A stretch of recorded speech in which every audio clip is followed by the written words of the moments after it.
Hi, I'm Jessica, and I'm really excited to be sharing with you all about my journey. For those who like to check out slides, I have the bit.ly link to this deck, and of course my socials if you want to follow me.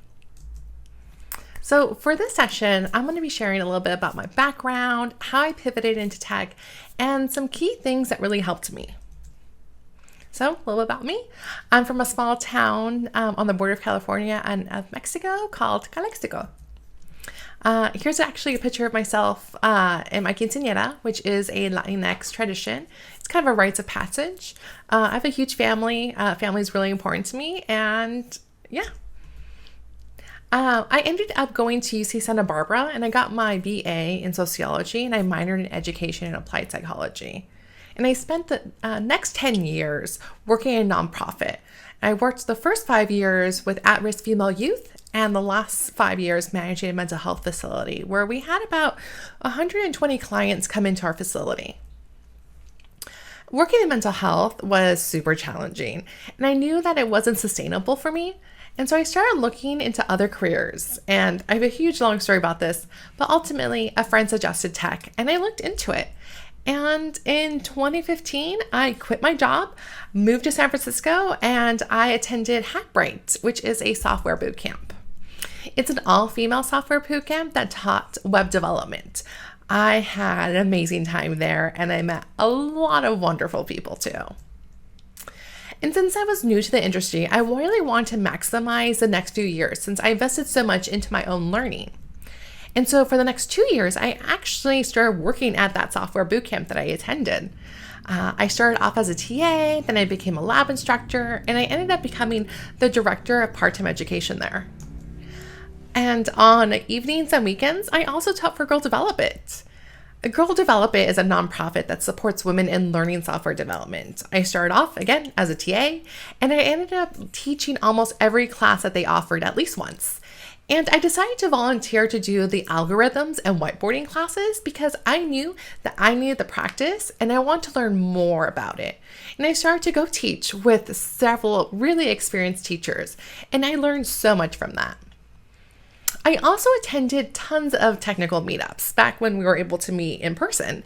And I ended up becoming the Google Developer Group lead and a Women Techmaker ambassador. Those two programs are Google supported community groups. But I definitely used a lot of my nonprofit skills there about community building, running events, whether they were our monthly events or our large conferences, working with people, working with volunteers. Definitely applied a lot of the skills I had already had. And because of my teaching and participation at tons of meetups, I actually started doing some technical talks. My first one was actually for Tequeteria, which is a Latinx tech community. And it was a lightning talk that I did. And once I did that, I started doing more talks, and my talks got longer. And eventually my partner and I actually ended up creating our YouTube channel. Well, develop her. Develop him. I'm Jessica. And I'm James. And So Develop Her and Develop Him was a YouTube channel me and my partner had, and it was all about knowledge sharing. We really wanted just to share what we've learned with others and teach people how to code and make it accessible. And then I got a call from Google, and they invited me to interview, and I ended up getting hired as a developer relations engineer for Google Assistants. So in hindsight, this might seem a little obvious that my path has led me to here, but that wasn't the case when I started. I had no idea where I was going or what I was going to do. And I leaned really hard on my previous skills. I also knew that keeping information top of mind was really hard. And so to help with my own learning, I started blogging. I actually started blogging when I was attending the software bootcamp, and I continued blogging after that whenever I was learning new technologies. It was actually really helpful for me because it helped deepen my knowledge because I had to think about it in a different way to explain it. And then it also acted as a resource for myself when I actually wanted to do that thing again. So it was fantastic. The scariest thing for me was to share my blogs and the things I was doing. I didn't think people would care about things I had to do because I was so early in the industry. It's like, who would want to know something for me? Like, I didn't know enough. And actually it turns out that content written for beginner level folks is really important. It actually helps people onboard to new technologies easier because the new person doesn't assume that they have more context, that the reader has more context. So it really goes into bridging that gap. So the fact that you've learned something enough to be able to explain it, turn around and explain it to someone else helps other people too. And I knew for me, to get better and deeper knowledge of technical concepts, just studying wouldn't work for me. That type of method isn't really helpful. And so what I know I needed I needed to share it and to teach it and to digest it in a different way where it's more tangible. And so that was the biggest reason why I accepted teaching at Hackbright. While my cohort went off and they got amazing jobs as software developers, I focused on learning and teaching. And that was another reason why I started teaching for Girl Develop It as well. It was a different type of tech stack, and I was able to learn it and digest it and be able to teach it to others.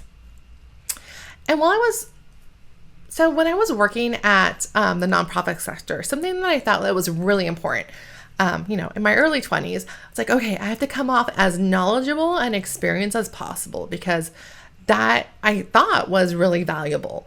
And if someone said a term or acronym that I wasn't familiar with, I would write it down and I would go to the internet as fast as I could, hoping that maybe I could find out what that was. And if I couldn't, I would ask a close colleague. And that was a lot of wasted time pretending and faking that for other people, really. And it didn't help me or improve my skills or anything. It kind of isolated me. And so now I ask all the questions. I am really enjoying the noob stage.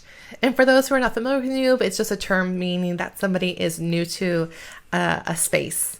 And so being in that space of, hey, I'm new to this, I ask for help. I ask for resources. I realize spending my time trying to figure out on my own way wasn't the best way for me, one, to learn and understand, two, it kind of wasted a lot of time trying to figure out all by myself. And then three, because I was asking other people for help, it helped connect me with more people than I would have if I just tried to figure out on my own. Now, the big thing I would say that was key to my success was community.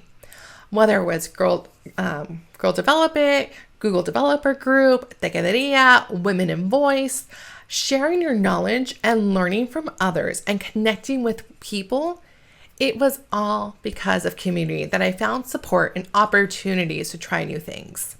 I was also able to learn new things, share with others, and none of my projects actually started off as big projects. All the videos I made or technical talks, they were all based off of my blog posts that I wrote.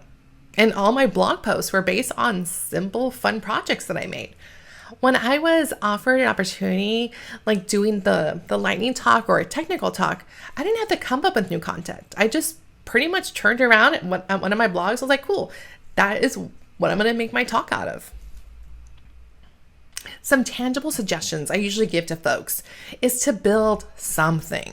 Whether it's technical or design, do it. Build it. It doesn't matter how small it is or how large it is, do it.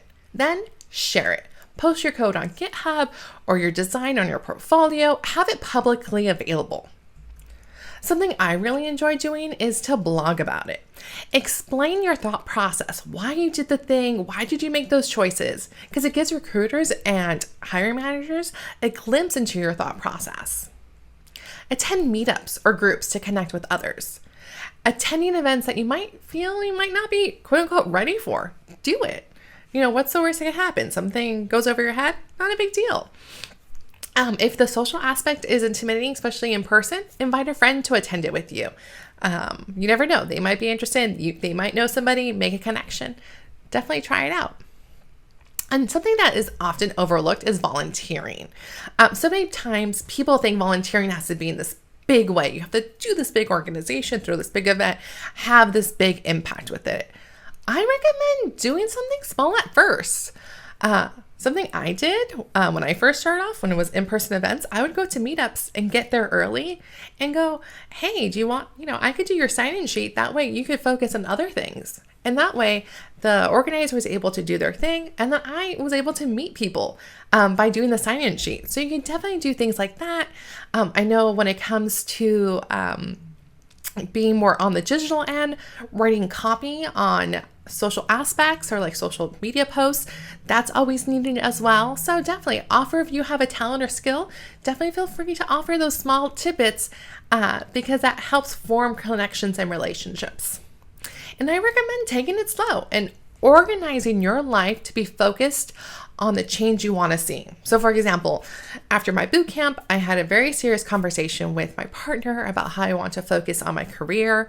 And so we decreased the number of date nights we had. And, you know, we didn't do as many coupley things as we would have wanted to. But by having that conversation up front, we were able to communicate to one another kind of our expectations and what we needed, but we never sacrificed our relationship. So that was something that was really important.